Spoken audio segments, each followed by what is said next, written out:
सो welcome student once again. Cost lectures की इस series में ये आपका आखिरी लेक्चर होगा जिसमें हम लॉन्ग रन एवरेज कॉस्ट के बारे में जानेंगे और इकोनॉमीज़ एंड डिसइकोनॉमीज़ ऑफ स्केल के बारे में जानेंगे। तो चलिए सबसे पहले बात करते हैं long run average cost curve. देखो भाई, जहाँ तक बात आती है एवरेज कॉस्ट कर्व की तो ऑलरेडी आप जानते हो, लेकिन जो एवरेज कॉस्ट कर्व का सिस्टम होता है, विदर वो आपके शॉर्ट रन की बात हो या फिर आपके लॉन्ग रन की बात हो, तो फंडा थोड़ा सा डिफरेंट होता है। शेप डिफरेंट नहीं होता। एवरेज कॉस्ट का जो शेप आपका रहा है यू शेप, वो यू शेप ही रहेगा। इसके बेसिक कॉन्सेप्ट्स क्या हो जाते हैं, थोड़े बहुत डिफरेंट हो जाते हैं। जैसे अगर मैं थोड़े से बेसिक कॉन्सेप्ट की तरफ आपको लेके चलूँ, जैसा कि यहाँ पे कुछ चीज़ें ये मेंशन कर रहे हैं that as stated above, long run एक ऐसा टाइम फेज होता है जहाँ पे जो फर्म होता है वो अपने सारे इनपुट्स को क्या कर सकते हैं, चेंज कर सकते हैं। लेकिन शॉर्ट रन में वो अपने सारे इनपुट्स को चेंज नहीं कर सकते। कुछ इनपुट्स उनके क्या रहते हैं, फिक्स होते हैं, और बाकी क्या होते हैं, वेरिएबल होते हैं। ठीक है, विच मीन्स आप ये कह सकते हो कि शॉर्ट रन में किसी भी फर्म की जो कैपेसिटी होती है, दैट्स कॉल्ड प्लांट साइज होता है, वो हमेशा फिक्स्ड होता है। ना ही उसको इंक्रीज़ कर सकता है, ना ही उसको डिक्रीज़ कर सकता है। लेकिन लॉन्ग रन में जो फर्म होता है वो अपनी ही साइज़ को बिल्डअप कर सकता है, अपनी कैपेसिटी को बिल्डअप कर सकता है। अगर उसको प्रोडक्शन बढ़ाना होगा तो लॉन्ग रन में वो प्लांट साइज़ बढ़ा लेगा, और अगर उसको प्रोडक्शन घटाना होगा तो वो लॉन्ग रन में प्लांट साइज को क्या कर लेगा, डिक्रीज़ कर लेगा। इसलिए याद होगा मैंने आपको बताया था कि शॉर्ट रन में जो गेम बेस्ड होता है वो फैक्टर्स पे बेस्ड होता है, बट जो लॉन्ग रन में गेम बेस्ड होता है वो कैपेसिटी पे होता है, वो प्लांट साइज़ पे बेस्ड होता है। ठीक है, तो इसीलिए आमतौर पे लॉन्ग रन में थोड़ा सा जो अप्रोच होता है वो शॉर्ट रन के कंपैरिजन में डिफरेंट होता है। लेकिन ये ध्यान रख लीजिएगा कि किसी भी एक स्पेसिफाइड ड्यूरेशन को कभी भी लॉन्ग रन नहीं कहा जा सकता। ठीक है, हर एक शॉर्ट रन को आप यहाँ पे बाइफरकेट करते हो, और मल्टीपल शॉर्ट रन्स को जब आप मिलाते हो तो आपके सामने क्या आता है, लॉन्ग रन आता है। ठीक है, देखो भाई, आप कैसे ग्राफ्स बना सकते हो, इस पर थोड़ा सा ध्यान देना, इस ग्राफ पे। ठीक है, आपके सामने जो फर्स्ट फिगर है उसमें दिखा रहा है कि 3 short run average cost curve हैं, फर्स्ट, सेकंड और थर्ड। ठीक है, ये तीनों कर्व्स बनाए गए हैं। अब इन्हीं तीनों या इनसे ज़्यादा मल्टीपल कर्व्स की मदद से, मतलब 7 short run average cost curve की मदद से आपके सामने एक long run average cost curve है। अब ज़रा देखिए कि इसको कैसे बनाया जाता है, इस चीज़ को समझिएगा। देखिए, मान लेते हैं सपोज दैट ये आपका क्या है, एक शॉर्ट रन।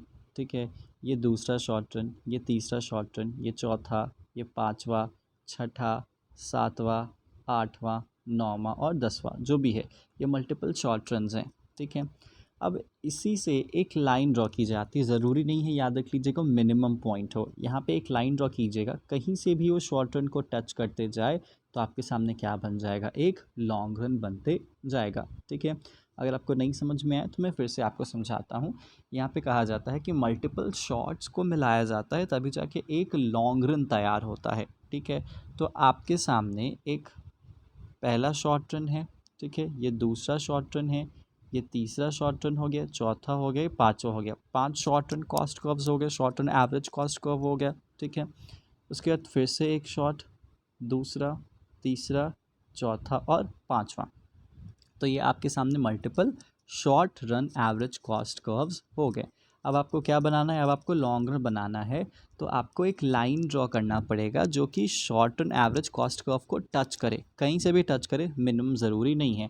तो अगर मैं एक ऐसा लाइन बनाता हूँ जो कि इसको टच करते जाएगा, तो ये जो आपके सामने ब्लैक वाला लाइन हो जाता है, इसको आप लोग क्या कहोगे, long run average cost curve consider करोगे। ठीक है, खैर उतना परफेक्ट तो नहीं है, बट हाँ, जो आपके सामने मेंशन है उस कॉन्सेप्ट को आपको समझने की बस ज़रूरत होती है। देखिए, यही फंडा यहाँ पे भी रखा हुआ है। आप यहाँ पे देख पा रहे होगे कि शॉर्ट रन एवरेज कॉस्ट का first, short run average cost का second, third, fourth, fifth, sixth और सेवन्थ, मल्टीपल शॉर्ट रन आपके सामने है। ठीक है, और एक लाइन ड्रॉ कर रहा है जो कि टच करे। यहाँ पे देखोगे इसके मिनिमम पे टच नहीं कर रहा, यहाँ पे इसके मिनिमम पे टच नहीं कर रहा, यहाँ पे इसके मिनिमम पे टच कर रहा है, यहाँ पे कर रहा है, यहाँ पे कर रहा है, यहाँ पे नहीं कर रहा, यहाँ पे नहीं कर रहा। तो हमें बस लोकस पॉइंट्स को अटैच करना है, मतलब जिससे वो अटैच होते जाए, दैट्स इट। तो इस तरीके से आप अपना long run average cost curve बना लोगे। अब ज़रा ध्यान से देखिएगा, इसके 2 हिस्से आप कर दीजिए। ठीक है, ये पहला हिस्सा, जिसमें कॉस्ट आपका नीचे जा रहा है और दूसरा हिस्सा जिसमें आपका कॉस्ट ऊपर जा रहा है, ठीक है। और इसका जो एक थोड़ा सा स्लाइट पार्ट ऑफ पोर्शन होता है जहाँ पे कॉस्ट कुछ देर के लिए, याद रखिएगा, कुछ देर के लिए एकदम क्या हो जाता है, कांस्टेंट हो जाता है। क्या हो जाता है? कांस्टेंट हो जाता है, ठीक है। तो हमें इस कांस्टेंट वाले से मतलब नहीं है, हमें इससे मतलब है और हमें इससे मतलब है। अगर कॉस्ट आपका घट रहा है तो ऑब्वियसली बात है, अच्छी बात है, और यहाँ पे आपका कॉस्ट बढ़ रहा है तो यहाँ पे थोड़ी सी चिंता वाली बात हो जाती है। तो अब सवाल ये बनता है कि कॉस्ट क्यों घट रहा है और यहाँ पे कॉस्ट क्यों बढ़ रहा है, लॉन्ग रन एवरेज कॉस्ट का शेप यू शेप क्यों होता है। तो उसके पीछे रीजंस हैं। रीजंस क्या है कि जब भी कोई फर्म इकोनॉमीज़ और diseconomies of scale experience करता है, क्या एक्सपीरियंस करता है, इकोनॉमीज़ ऑफ स्केल या फिर डिस इकोनॉमीज़ ऑफ स्केल, तो उसी के कारण यहाँ पे आपके सामने long run average cost curve का जो शेप होता है वो कैसा होता है, यू शेप। समझिएगा, ये इकोनॉमीज़ ऑफ स्केल क्या होते हैं, डिस इकोनॉमीज़ ऑफ स्केल क्या होते हैं। बेसिकली ऐसे फैक्टर्स, याद रख लीजिएगा, ऐसे फैक्टर्स या ऐसे सर्कमस्टांसेस या ऐसे एलिमेंट्स जिसके कारण हमारा कॉस्ट अगर रिड्यूस हो रहा है तो उसे क्या कहा जाता है, इकोनॉमीज़ ऑफ स्केल। जैसे फॉर एग्जांपल मार्केट में एक नई टेक्नोलॉजी आई है, ठीक है, एक्सपेंसिव है, कोई दिक्कत नहीं। उस टेक्नोलॉजी को जब हम यूज़ करते हैं, उस मशीन को लेके आते हैं, तो हमारा जो कॉस्ट है वो घटते जाता है। तो उस नई मशीन का मार्केट में आना एक्चुअली हमारे लिए इकोनॉमीज़ ऑफ स्केल माना जाएगा, ठीक है। या फिर आप मानो कि जिस रिसोर्स का हम इस्तेमाल करते हैं, जिस रॉ मटेरियल का हम इस्तेमाल करते हैं, उस पर गवर्नमेंट ने बैन लगा दिया कुछ टाइम के लिए, ठीक है। तो हमने क्या एक्सपीरियंस किया, तो हमने यहाँ पे एक्सपीरियंस किया डिसइकोनॉमीज़ ऑफ स्केल, हमारे को वहाँ पे बाहर से लाना पड़ रहा है, हम अपनी कंट्री में उसका यूज़ नहीं कर सकते हैं, तो इसलिए हमारा कॉस्ट क्या हो जाएगा, बढ़ जाएगा। तो इसलिए इकनॉमीज़ और डिसइकोनॉमीज़ आमतौर पे उन फैक्टर्स को कहा जाता है जिन फैक्टर्स के कारण हमारे को एक्सपीरियंस होता है कि जो हमारा लॉन्ग रन में एवरेज कॉस्ट का या तो इंक्रीज़ हो रहा है या तो वो डिक्रीज़ हो रहा है, ठीक है। तो चलिए यहाँ पे देखिए पॉइंटर्स किस तरीके से आपको समझाता है। कुछ कुछ बातें यहाँ पे देख लीजिएगा। देखिए यहाँ पे कहता है कि explanation of the U shape of long run average cost curve, ठीक है। Long run average cost curve के पीछे का क्या कारण है, तो यहाँ पे देख लीजिए, स्ट्रेट फॉरवर्ड में डायरेक्टली पॉइंट पे ही आ जाता हूँ। यहाँ पे साफ साफ मेंशन किया गया है कि जो डिमिनिशिंग रिटर्न टू स्केल है वो एक तरीके से इंटरनल और एक्सटर्नल डिसइकोनॉमीज़ ऑफ स्केल का आना था। डिमिनिशिंग रिटर्न का मतलब क्या, यहाँ पे कॉस्ट का बढ़ता हुआ पोर्शन, बहुत लोग यहाँ पे थोड़ा सा कंफ्यूज हो जाते हैं, ठीक है। तो अगर मान लेते हैं ये आपका long run average cost curve है, तो इसका जो इंक्रीज़ होता हुआ पोर्शन है ना, ये आपके लिए डिमिनिशिंग रिटर्न वाला हिस्सा हो जाता है, और ये जो आपका डिक्रीज़ करता हुआ पोर्शन है ये आपके लिए इंक्रीजिंग रिटर्न वाला हिस्सा हो जाता है। तो डिक्रीजिंग के पीछे क्या रीज़न कह रहा है, डिसइकोनॉमीज़, और इंक्रीजिंग के पीछे क्या रीज़न कह रहा है यहाँ पे, इकोनॉमीज़ ऑफ स्केल, ठीक है। अब यहाँ पे कुछ कुछ और पॉइंट जाते जाते समझ लीजिएगा। यहाँ पे आप देख पा रहे होंगे, यहाँ पे साफ साफ मेंशन कर रहा है कि जो long run average cost curve है उसे प्लानिंग कर्व के नाम से भी जाना जाता है, और साथ ही साथ इसे एनवलप कर्व के नाम से भी जाना जाता है। क्लियर क्या? तो उम्मीद है आपको समझ में आया होगा कि कॉन्सेप्ट्स किस तरीके से यहाँ पे काम कर रहे हैं, ठीक है। अब यहाँ पे एक और बात जाते जाते जान लीजिए, क्योंकि चीज़ें पैरा में होती हैं तो आपको थोड़ा समझ में नहीं आता या फिर आप उस पर ध्यान नहीं देते हो। यहाँ पे कहा जाता है कि जो हमारा long run average cost curve है उसका एक बेसिस है, उसका एक अजम्पशन है। अजम्पशन क्या है, ट्रेडिशनल इकोनॉमिक एनालिसिस। क्या है, ट्रेडिशनल इकोनॉमिक एनालिसिस। मतलब यहाँ पे कहा जाता है कि ये जो हमारा यू शेप है ना, ये इसके पीछे रीज़न पता है क्या है, कि जब हम टेक्नोलॉजी को अज्यूम टू बी कांस्टेंट मानेंगे तभी हमारा लॉन्ग रन कैसा बनेगा, यू शेप बनेगा, ठीक है। यहाँ पे कहता है it is flattened U shape. This type of curve could exist only when the state of technology remains constant.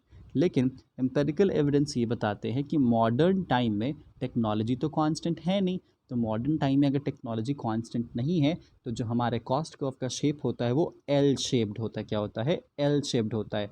अगर मैं आपको बताऊं, दिखाऊं कि एल शेप्ड कैसे होगा, देख लीजिएगा। अगर एक ग्राफ है तो कुछ इस तरीके से ऐसे चला जाता है, ये हो गया आपका एल शेप, ठीक है। आपने सर एल लिख दिया, लेकिन याद रख लीजिएगा एल ये थोड़ा सा ऐसे जाता है और ऐसे हो जाता है, तो ये आपका L shaped cost curve consider किया जाता है। तो एल शेप कब बनेगा? जब टेक्नोलॉजी कांस्टेंट नहीं होगी। लेकिन यू शेप कब बनेगा? जब आपकी टेक्नोलॉजी कांस्टेंट होगी। तो अगर आपसे कोई पूछे कि बताओ long run average cost curve के कितने शेप्स होते हैं, तो आप कहोगे जनरली दो होता है, एक होता है यू और एक होता है एल। यू कब होता है? जब टेक्नोलॉजी को हम कांस्टेंट मानते हैं, और एल कब होता है? जब हम टेक्नोलॉजी को कांस्टेंट नहीं मानते हैं। और मॉडर्न टाइम पे एल शेप्ड है, ट्रेडिशनल अप्रोच पे आप इसको यू शेप कंसिडर कर सकते हो। That's it. तो ये थी लॉन्ग रन की कुछ बातें। अब हम बात करते हैं economies and diseconomies of scale की। ठीक है, देखो भाई, इकोनॉमीज़ ऑफ स्केल और डिस इकोनॉमीज़ ऑफ स्केल का बेसिक डिफरेंस आमतौर पे क्या होता है? जैसे आप देखोगे अगर आप लार्ज स्केल पे प्रोडक्शन करते हो, एकदम लार्ज स्केल पे प्रोडक्शन करते हो, ठीक है, तो जब आप लार्ज स्केल पे प्रोडक्शन करते हो तो जो आपका पर यूनिट जो कॉस्ट होता है वो क्या होते जाता है? कम होते जाता है। ठीक है, लेकिन अगर आप अपना प्रोडक्शन एक स्मॉल स्केल पे करोगे तो जो आपका कॉस्ट होगा पर यूनिट वो क्या हो जाएगा? ज़्यादा हो जाएगा। ठीक है, तो इसीलिए आप देखते होगे कि अगर हम अपने घर में 4 लोगों के लिए खाना बनाते हैं तो हमारी लागत ज़्यादा आती है, लेकिन जो रेस्टोरेंट वाला बनाता है, भले ही वो 40 लोग के लिए बनाए या 400 लोग के लिए बनाए या 4000 लोग के लिए बनाए, उसकी जो लागत होती है वो क्या हो जाती है? कम होती है। ठीक है, सपोज दैट हम मंथली 5 केजी शुगर का इस्तेमाल करते हैं, सपोज दैट हम पर केजी 100 रुपीज़ पे परचेस करते हैं, अज्यूम टू। ठीक है, लेकिन जो रेस्टोरेंट वाला होगा वो मे बी टन्स में शुगर खरीद देगा, क्योंकि उसको बहुत बहुत ज़्यादा डिमांड है। ठीक है, और बहुत ज़्यादा डिमांड है तो उसके अकॉर्डिंग वो अगर ख़रीदता है बहुत ज़्यादा तो होलसेल में खरीदेगा, तो उसकी लागत भी क्या हो जाती है? कम हो जाती है। तो इसीलिए जितना ही आपके प्रोडक्शन का ग्राफ ऊपर जाते जाता है, याद रख लीजिएगा, आपकी लागत क्या होते जाती है? नीचे आते जाती है। तो इसलिए थोड़ा सा इन्वर्सली प्रोपोर्शन होता है। तो अगर आप लार्ज स्केल पे बनाते हो और आपको कॉस्ट का फ़ायदा होता है तो इकोनॉमीज़ है, लेकिन अगर आपका स्मॉल स्केल प्रोडक्शन है और आपका कॉस्ट इंक्रीज़ करते जा रहा है तो ये डिसइकोनॉमीज़ हो सकता है। ठीक है, अब देखिए, जब हम इकोनॉमीज़ और डिसइकोनॉमीज़ की बात करते हैं तो दो फॉर्म्स में इकोनॉमीज़ और डिसइकोनॉमीज़ आते हैं। ठीक है, पहला हो जाता है इंटरनल और दूसरा हो जाता है एक्सटर्नल। ठीक है, मतलब अंदर की कुछ चीज़ों के कारण, मतलब इंटरनल रीज़न से, इंटरनल फैक्टर्स के कारण आप एक्सपीरियंस कर रहे हो इकोनॉमीज़ या डिस इकोनॉमीज़, या फिर एक्सटर्नल रीजंस के कारण भी लोग इकोनॉमीज़ और डिस इकोनॉमीज़ को एक्सपीरियंस करते हैं। इकोनॉमीज़ का मतलब कॉस्ट बेनिफिट और डिस इकोनॉमीज़ का मतलब कॉस्ट लिमिटेशंस।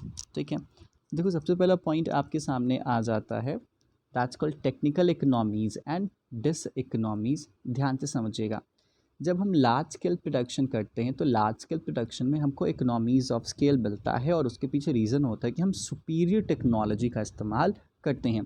जैसे अगर मैं आपको एग्जांपल के तौर पे बताऊं, तो अगर आपने कभी भी जो गुरुद्वारों में, जो बड़े बड़े गुरुद्वारे होते हैं, वहाँ पे देखोगे खाने बनते हैं। ठीक है, तो वहाँ पे जो रोटी होता है वो इन जनरल इंसान नहीं बनाते, मशीनों से बनता है, और उनकी लागत भी क्या हो जाती है? उतनी ज़्यादा नहीं होती, कम होती है। यही चीज़ आप फैक्ट्री का एग्जाम्पल ले लीजिए। जितनी बड़ी बड़ी फैक्ट्रीज़ होती हैं, जितना लार्ज स्केल पे प्रोडक्शन करती हैं, उतना ही वो सुपीरियर और best to the best technology का इस्तेमाल करती हैं। और जितनी इफ़िशिएंट, स्पेशलाइज्ड और सुपीरियर टेक्नोलॉजी होगी, बट ऑब्वियस सी बात है कि आपका जो इस्तेमाल होगा, आपका जो कॉस्ट होगा, वो धीरे धीरे क्या होता जाएगा? नीचे जाते जाएगा। इनफैक्ट बहुत बार ऐसा होता है कि जो मशीन्स होते हैं वो लेबर्स को क्या करते हैं? रिप्लेस कर देते हैं। अब मशीन में तो आप एक बार लागत लगाते हो, लेकिन लेबर को आपको बार बार देना पड़ता है, तो यहाँ पे भी आपके कॉस्ट कटिंग से फ़ायदा हो जाता है। ठीक है, तो इसीलिए फर्म आमतौर पे जो टेक्नोलॉजी उसका आराम से फ़ायदा उठा पाता है, और लार्ज स्केल पे प्रोडक्शन करके वो इकोनॉमीज़ ऑफ स्केल एक्सपीरियंस करते हैं, मतलब कॉस्ट घटना और आउटपुट का बहुत ज़्यादा होना। ठीक है, लेकिन बहुत बार ऐसा होता है कि जो एडवांटेज है ये हमेशा सस्टेन नहीं करता है। क्या करता है? जो एडवांटेज है हमेशा सस्टेन नहीं करता, इस बात को ध्यान रख लीजिएगा।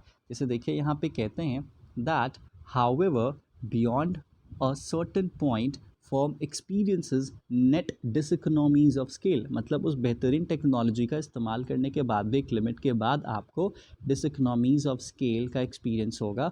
और ये इसलिए होता है क्योंकि फर्म एक ऐसे साइज़ पे पहुंच चुका होता है जिस लेवल पे वो अपनी पूरी जो कैपेसिटी होती है उसका यूटिलाइजेशन कर चुका होता है, जितनी भी पॉसिबिलिटीज़ होती हैं उसका इस्तेमाल कर चुका होता है, best of the best technology होता है, उसके पास अब कोई खासा टेक्नोलॉजी एज सच होता नहीं है। तो धीरे धीरे वो मशीन ख़राब होने लगती है, उस मशीन का मेंटेनेंस कॉस्ट बढ़ जाता है, मैनेजमेंट को प्रॉब्लम होने लगती है उन चीज़ों को मैनेज करना, ठीक है। तो इसलिए बहुत बार ऐसा पंगा होता है कि आपने अगर मशीन लिया तो आप हर दिन तो मशीन बदलोगे नहीं, इससे हर दिन टेक्नोलॉजी बदलती है, ठीक है। आप देखोगे लैपटॉप के प्रोसेसर्स आते हैं, ठीक है, i3, i5, i7, i10 ऐसे ऐसे प्रोसेसर्स आते हैं। अगर आपने एक लैपटॉप ले लिया है, पता चला कि अगले साल दूसरा प्रोसेसर वाला आ गया, तो आप तुरंत चेंज कर दोगे क्या? नहीं चेंज कर दोगे। तो वहाँ पे आपको अब धीरे धीरे डिसइकोनॉमीज़ ऑफ स्केल एक्सपीरियंस होने लगता है, और बहुत बड़ा lack of coordination, lack of control, इन सब चीज़ों के कारण भी यहाँ पे प्रॉब्लम शुरू हो जाती है। तो जो टेक्नोलॉजी आपको इकोनॉमीज़ दे रहा है, एक लेवल के बाद वही टेक्नोलॉजी आपको डिसइकोनॉमीज़ भी देना शुरू कर देता है, और उसके साथ बहुत सारे प्रॉब्लम्स भी आते हैं। नेक्स्ट आपके सामने है मैनेजरियल इकोनॉमीज़ एंड डिसइकोनॉमीज़, ठीक है। समझिएगा, जैसे जैसे ऑर्गेनाइजेशन बड़ी होते जाती है, लार्ज होते जाती है, ऑर्गेनाइजेशन का आउटपुट इंक्रीज़ होते जाता है, तो ऑर्गेनाइजेशन एक्सपीरियंस करती है specialisation and division of labour. जैसे एक छोटी सी शॉप है, तो उस शॉप पे कोई स्पेशलाइज्ड मैनेजर हायर नहीं होगा, ठीक है। एक ही बंदा है, वो बंदा एडवर्टीजमेंट भी देख रहा है, सेल्स भी देख रहा है, अकाउंटिंग भी देख रहा है, मार्केटिंग भी देख रहा है, सब देख रहा है। लेकिन जब ऑर्गेनाइजेशन बड़ी होती जाती है, तो उस ऑर्गेनाइजेशन के साथ लोग हायर होते जाते हैं। अकाउंटेंट अलग हो गया, मार्केटिंग अलग हो गया, सेल्स अलग हो गया, एडवर्टीजमेंट डिज़ाइन करने वाला बंदा अलग हो गया, अकाउंटेंट मेरा क्या हो गया, अलग हो गया। तो आप किसको हायर कर रहे हो? आप स्पेशलिस्ट को हायर कर रहे हो, और आपका आउटपुट भी क्या हो जाएगा? धीरे धीरे बहुत ज़्यादा होते जाएगा, ठीक है। ये सब बेहतरीन से बेहतरीन काम करेंगे, अपना एक्सपर्टीज़ देंगे, अपनी स्पेशलाइजेशन देंगे, तो आपकी आउटपुट बढ़ते जाएगी और आपका कॉस्ट क्या होता जाएगा? घटते जाएगा। लेकिन ये ज़्यादा लंबा नहीं चलेगा, क्योंकि एक लेवल के बाद जैसे जैसे पता है ना, लोग ज़्यादा होते जाएंगे, और वो भी अगर स्पेशलिस्ट हैं, तो इन सभी में ईगो क्लैश क्या हो जाएगा? शुरू हो जाएगा। और जब जब ईगो क्लैश शुरू हो जाएगा, तो आपके प्रोडक्टिविटी पे फ़र्क पड़ेगा, आपके आउटपुट पे फ़र्क पड़ेगा, और फिर आप स्टार्ट कर दोगे डिसइकोनॉमीज़ ऑफ स्केल को एक्सपीरियंस करना। बहुत बार डिले होते जाएगा डिसीजन मेकिंग में, क्योंकि आपने एक बहुत लंबा चौड़ा नेटवर्क तैयार कर लिया है। अब वो उससे पूछेगा, वो उससे पूछेगा, उससे पूछेगा, तब डिसीजन लिया जाएगा, ठीक है।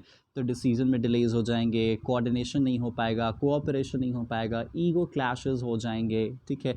इफ़िशिएंसी रिड्यूस होगी, तो फिर आपको क्या एक्सपीरियंस होगा? आपको डिसइकोनॉमीज़ ऑफ स्केल एक्सपीरियंस होगा। तो इसीलिए मैनेजरियल इकोनॉमीज़ भी स्केल होता है, और डिसइकोनॉमीज़ स्केल भी होता है, जो कि एक फॉर्म इंटरनली एक्सपीरियंस करता है। Next, commercial economies and commercial diseconomies of scale. तो कुछ हम कॉमर्शियल की बात करते हैं, तो हम यहाँ पे मार्केटिंग की बात करते हैं, हम यहाँ पे एडवर्टीज़मेंट की बात करते हैं। ध्यान से समझिएगा। जैसे फॉर एग्जांपल, जैसे जैसे फॉर्म छोटे से बड़े होते जाते हैं, ठीक है, तो वो एडवर्टीज़मेंट करते हैं, मार्केटिंग करते हैं, पैसे लगाते हैं उस चीज़ों में, और उसके कारण उनका जो आउटपुट होता है ज़्यादा बढ़ते जाते हैं, क्योंकि डिमांड ज़्यादा होती जाएगी, ठीक है। अब डिमांड होने के कारण आप अपनी प्रोडक्टिविटी बढ़ाओगे, आप अपना लेवल इंक्रीज़ करोगे, आपकी स्केलेबिलिटी बढ़ते जाएगी, तो आपको खूब प्रॉफिट होगा, अच्छी खासी आपकी सेल्स बढ़ेगी, रेवेन्यूज़ आप आराम से जनरेट कर लोगे। लेकिन एक ऑप्टिमम लेवल के बाद आपको यही चीज़ डिसइकोनॉमीज़ में लेके आएगी। जैसे एडवर्टीज़मेंट की बात आती है, या मार्केटिंग ओवरहेड्स की बात आती है, सेलिंग एंड डिस्ट्रीब्यूशन एक्सपेंसेस की बात आती है, तो आपका अगर ये लेवल बहुत ज़्यादा बढ़ते जाता है, अगर आप इसका प्रपोर्शन सही से मैनेज ना करो, तो आपको क्या एक्सपीरियंस होगा? डिसइकोनॉमीज़ ऑफ स्केल। क्योंकि एडवर्टीजमेंट की लिमिट नहीं है। पहले आप सिंपली पैम्पलेट्स लगाते थे या होर्डिंग्स लगाते थे, आज आप नेशनल इंटरनेशनल मीडिया में एडवर्टीजमेंट करवाते हो, तो उसके अकॉर्डिंग धीरे धीरे आपका खर्च तो बहुत तेज़ी से बढ़ेगा, लेकिन आपके सेल्स के बढ़ने का क्या होगा? एक लिमिट होगी, क्योंकि आपके राइवल्स भी होंगे और आपके कॉम्पिटिटर्स भी होंगे। तो पहले जितना एडवर्टीजमेंट आपको फ़ायदा देता था, उसका फ़ायदा आपको ज़्यादा नहीं मिलेगा, तो आपको क्या एक्सपीरियंस होगा? डिसइकोनॉमीज़, और आपका कॉस्ट भी क्या होने लगेगा? इंक्रीज़ करने लगेगा। तो ये था आपका इकोनॉमीज़ और डिसइकोनॉमीज़ ऑफ स्केल। नेक्स्ट है फाइनेंशियल इकोनॉमीज़ एंड डिसइकोनॉमीज़। ऑर्गेनाइजेशन बड़े होते जाती है, उसकी रेपुटेशन बढ़ते जाती है, तो उसको फाइनेंस में भी बेनिफिट्स मिलते जाती है।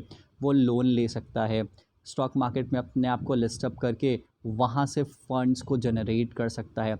लेकिन इसके कारण आपको खूब पैसा मिलेगा, और जितना पैसा आएगा, जितना रिसोर्सेज आएगा, उस रिसोर्सेज को आप इन्वेस्ट करोगे, नई नई टेक्नोलॉजीज़ लेके आओगे, तो आपको क्या एक्सपीरियंस होगा? इकोनॉमीज़ ऑफ स्केल एक्सपीरियंस होगा। लेकिन अगर आप इस तरीके से आउटसाइड से फंडिंग लाते रहोगे तो समवेयर एंड समहाउ आप एक्सटर्नल फाइनेंसेस पे बहुत ज़्यादा डिपेंड हो जाओगे।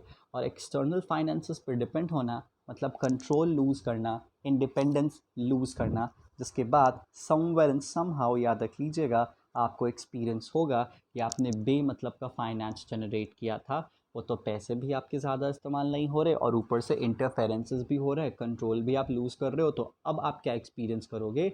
Dish economies of scale. अब आपका आउटपुट कम और आपका कॉस्ट क्या होते जाएगा? ज़्यादा होते जाएगा। तो इसलिए फाइनेंशियल इकोनॉमीज भी होता है और फाइनेंशियल डिस इकोनॉमीज भी एक्सपीरियंस करते हैं लोग।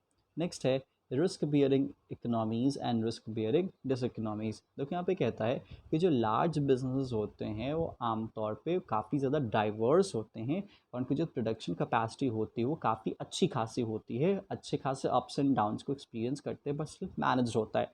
जैसे आज के टाइम पे अगर आप देखोगे कोविड के आने के बाद भी बहुत सारी कंपनीज़ ने अपने आप को अच्छे से मेंटेन कर रखा है।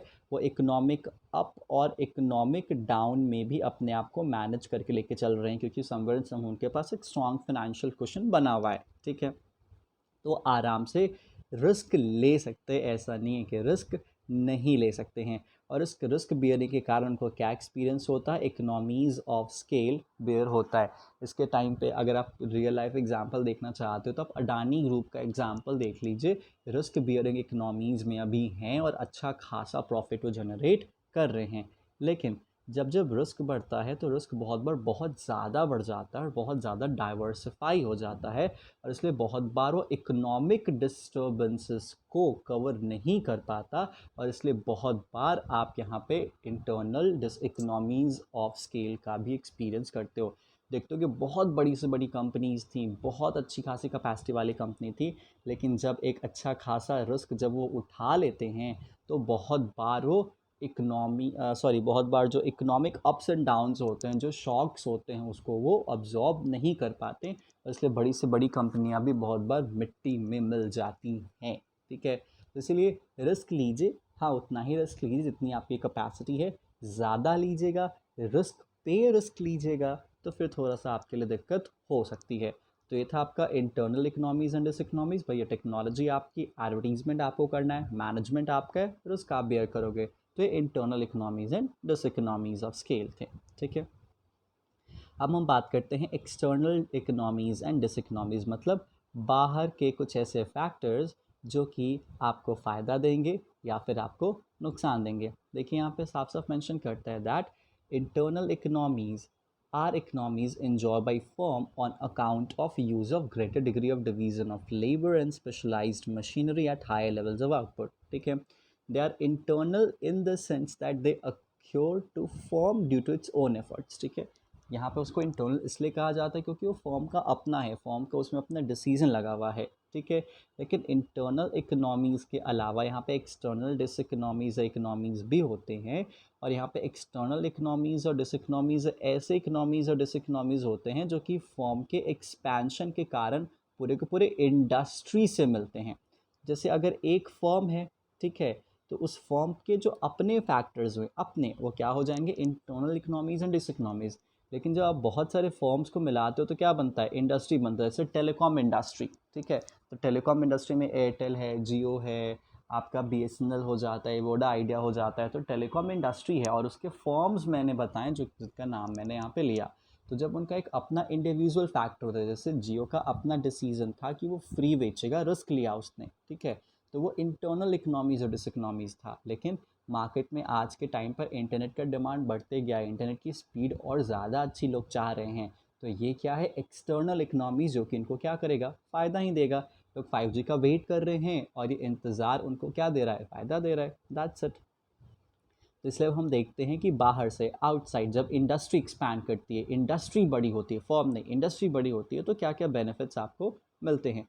सबसे पहले चीज़, जैसे जैसे इंडस्ट्रीज़ बड़ी होती जाएगी, इंडस्ट्री अपने आप को एक्सपैंड करते जाएगी, तो रॉ मटेरियल्स क्या होते जाएंगे? चीपर होते जाएंगे। जैसे आप देखोगे कि पहले टीवी बहुत ज़्यादा एक्सपेंसिव होता था, सबके कैपेसिटी में नहीं होता था क्योंकि उसके जो मटेरियल्स होते थे वो बहुत एक्सपेंसिव होते थे। लेकिन जैसे जैसे जो टेलीविज़न इंडस्ट्री थी वो बढ़ते गई, ठीक है, जो डब्बा वाला टीवी था उससे स्लिम टीवी आ गया, कर्व टीवी आ गया। तो टीवी के जो रॉ मटेरियल्स हैं वो भी क्या होते हैं, जो इक्विपमेंट्स हैं, जो आप कह सकते हो कि उसके जो पार्ट्स हैं वो भी क्या होते गए, सस्ते होते गए। तो इसलिए कहा जाता है कि जैसे जैसे इंडस्ट्री एक्सपैंड करती है तो नए और cheaper source of raw material को लोग एक्सप्लोर करते हैं, नई मशीन्स को एक्सप्लोर करते हैं जो सस्ते में मिले।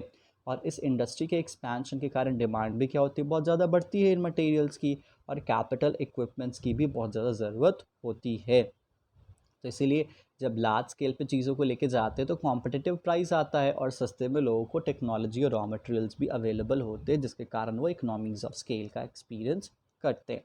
उसके बाद आपके सामने है टेक्नोलॉजिकल एक्सटर्नल इकोनॉमीज़। ठीक है, अब देखो भाई, जैसे जैसे इंडस्ट्री एक्सपैंड होती है तो इंडस्ट्री एक्सपैंड होने के कारण नई टेक्निकल नॉलेज को भी लोग फिगर आउट करते हैं कि किसी भी काम को बेहतरीन तरीके से करने का क्या क्या वे हो सकता है। ठीक है, और उसके अकॉर्डिंग इम्प्रूव मशीन्स और बेटर टेक्नोलॉजी का यहाँ पे सहारा लिया जाता है। और इसीलिए आमतौर पे ऐसी चेंज, ऐसी टेक्निकल चेंज आमतौर पे प्रोडक्शन को और भी ज़्यादा बूस्ट करती है, और जो कॉस्ट होता है फर्म्स का या इंडस्ट्री का उसे क्या करती है, रिड्यूस करती है। तो ये हुआ टेक्नोलॉजिकल एक्सटर्नल इकोनॉमी। जैसे आज के टाइम पे एडवर्टीजमेंट करना बहुत आसान है, ठीक है, काफ़ी पहले एक्सपेंसिव होता था, लेकिन इंटरनेट के आने के कारण या फिर सर्च इंजन ऑप्टिमाइजेशन आने के कारण, डिजिटल मार्केटिंग के आने के कारण मार्केटिंग अब थोड़ा सा सस्ता हो गया और बहुत लोग कर पा रहे हैं इससे।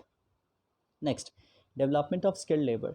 जैसे जैसे इंडस्ट्री बढ़ती है तो उस इंडस्ट्री में स्पेशलाइज्ड बंदों की डिमांड भी क्या होती है, बढ़ते जाती है। ठीक है, और उसके अकॉर्डिंग हमारा जो एजुकेशन इंडस्ट्री भी है वो नए कोर्सेज को लेके आता है ताकि जो पूल ऑफ ट्रेन लेबर्स हैं वो तैयार हो सके, जो एक्सपर्ट्स हैं उनको तैयार किया जा सके। ठीक है, तो इसलिए जब इंडस्ट्री एक्सपैंड करती है तो जो लेबर होते हैं वो आमतौर पे उस इंडस्ट्री के लिए अपने आप को अकस्टम करते हैं, कस्टमाइज तरीके से काम करने की कोशिश करते हैं।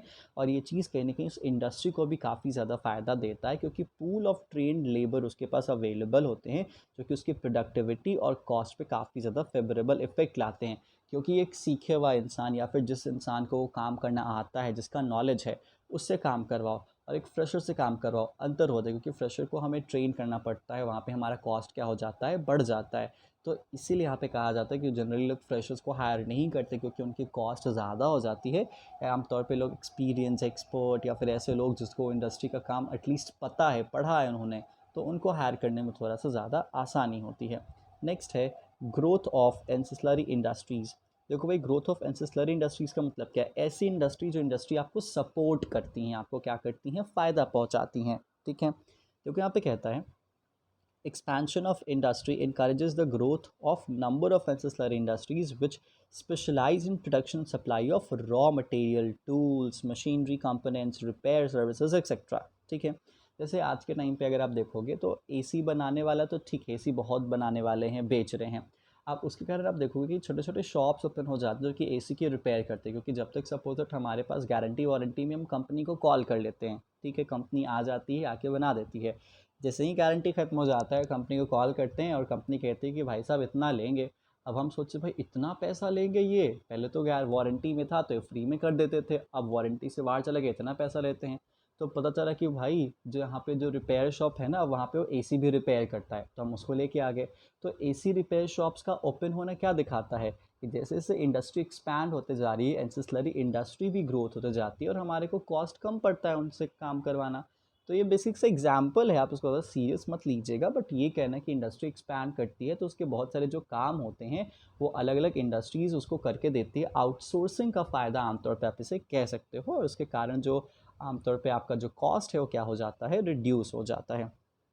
साथ ही साथ नेक्स्ट एक्सटर्नल इकोनॉमीज़ में आपके सामने आ जाता है better transportation and marketing facility. Obviously बात है, इंडस्ट्री एक्सपैंड करती है तो रोड्स बन जाते हैं, मार्केटिंग नेटवर्क्स तैयार हो जाते हैं, एडवर्टीजमेंट का तरीका बदल जाता है। देखते हो, जब जब किसी एरिया के डेवलपमेंट होता है तो वहाँ पे एकदम सेंटर में बिलबोर्ड्स लगा देती है सरकार, जिस पे एडवर्टीजमेंट से सरकार पैसा कमाती है। ठीक है, तो जब इंडस्ट्री एक्सपैंड होगी तो इंडस्ट्री एक्सपैंड होने के कारण वहाँ का ट्रांसपोर्टेशन सिस्टम सही किया जाता है, कम्युनिकेशन सिस्टम सही किया जाता है, मार्केटिंग फैसिलिटी अच्छी की जाती है, बाज़ार को तैयार किया जाता है, जिसके कारण आमतौर पे कंपनीज़ को या फर्म्स को अपने प्रोडक्ट्स को सेल करने में, अपने प्रोडक्ट्स को एडवर्टाइज़ करने में, अपने प्रोडक्ट्स को ट्रांसपोर्ट करने में काफ़ी ज़्यादा आसानी होती है।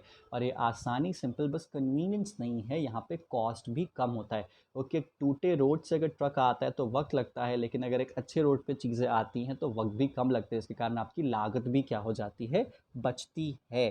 तो इसीलिए जो डेवलपमेंट ऑफ इफ़िशिएंट ट्रांसपोर्टेशन और मार्केटिंग नेटवर्क है, वो आमतौर पे एक तरीके से नए फर्म्स को बुलाती है, और उन फर्म्स के आने से कॉम्पिटिशन्स भी बढ़ते हैं, कॉस्ट भी घटते हैं, कंज्यूमर को भी फ़ायदा होता है। नेक्स्ट है इकोनॉमीज़ ऑफ इंफॉर्मेशन।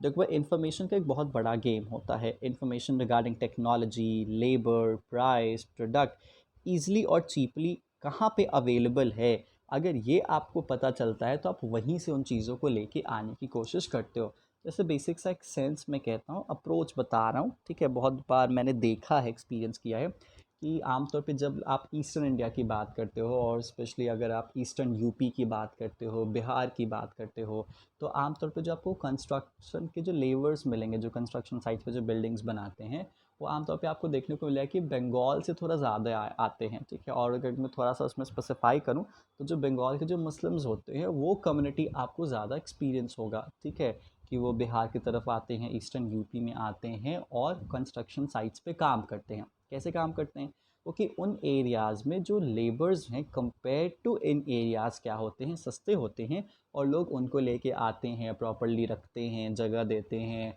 और फिर काम करवाते हैं। 1-2 साल या 1-2 महीने में काम करवा के कंप्लीट कर लिया, पैसा देते हैं, वापस चले जाते हैं। तो ऐसा कैसे होता है, ऐसा इन्फॉर्मेशन के कारण होता है। अगर इन्फॉर्मेशन अवेलेबल होगा तो आप आराम से चीज़ों को लेके आओगे, आप पता कर पाओगे कहाँ पे सस्ता है, कहाँ पे महंगा है, ठीक है। तो ये थोड़ा सा बेनिफिट है। तो इसीलिए इन्फॉर्मेशन का भी फ़ायदा होता है। अगर आपके पास इन्फॉर्मेशन है फॉर श्योर तो आपको सस्ते में चीज़ें मिलेगी। अगर आपके पास इन्फॉर्मेशन नहीं तो चांसेस है कि आपको चीज़ें सस्ते में नहीं मिल सकती हैं। तो इसीलिए इकनॉमीज़ आपके लिए एडवांटेजेस हैं और डिसइकनॉमीज़ आपके लिए डिसएडवांटेजेस हैं, और यही बेनिफिट आपके लिए लेके आते हैं। तो चलिए, यहाँ पे आपके कॉस्ट का पूरा फंडा हो जाता है ओवर। आप अपने कॉन्सेप्ट्स को ब्रश अप कीजिए, जो भी समझ में आता है उसको पढ़िए, जो प्रॉब्लम पूछिए। तब तक के लिए स्टे ट्यून, फिर हम आपके सामने आएंगे एक नए चैप्टर को लेके। तब तक पढ़ते रहिए and be safe. Bye bye.